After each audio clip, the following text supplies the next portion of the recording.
Two brothers from Kleinburg, Ontario, Vince and Jordano Lisi, just won their fight in tax court to claim the GST New Housing Rebate, a $24,000 refund each. Hi, I'm Amandeep Singh, a CPA who helps Canadians navigate tax disputes and complex CRA rules.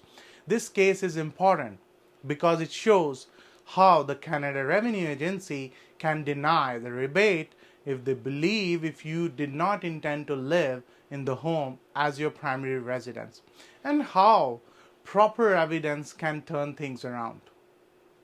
Here's what happened. Back in 2019, a new subdivision opened near their parents' home. The parents wanted each son to have a house there. Vince and his mom signed his purchase agreement in April 2019 for a property at 59 Gallon Crescent, and Jordano's mother originally signed the agreement for a home at 27 Ryerson Drive, but in February 2021, just before closing, she assigned it to Jordano. The parents paid all the deposits, and both brothers got mortgages for the rest.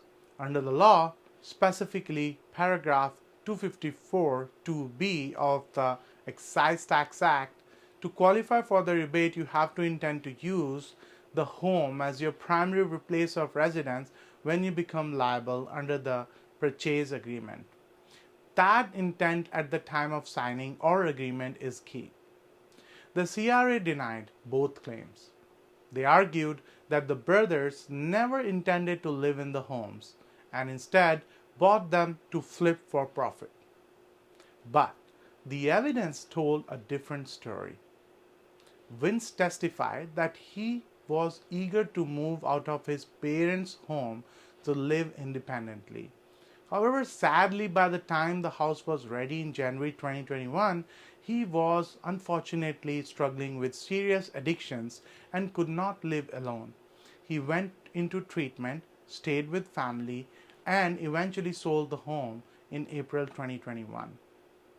Jordano moved into the house in March 2021 with his girlfriend Jade. They furnished it, they added a pool table, turned the garage into a gym, and even hung portraits of their dogs on the wall. But unfortunately, after 6 months, they realized that living together so young was putting a strain on their relationship. They sold the home in November 2021.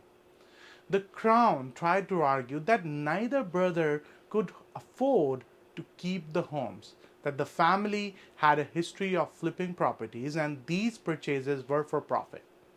But the counsel admitted in court that they have no evidence to support these claims.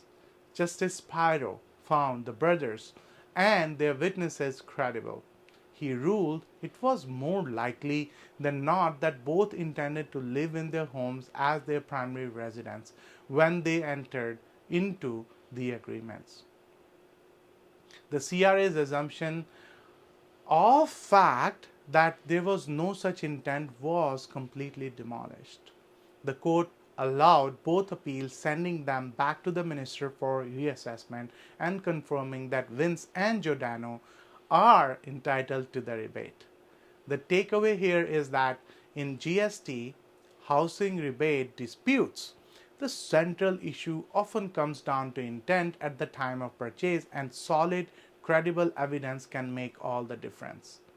Thanks for watching, and I'll see you in my next video. Until then, bye.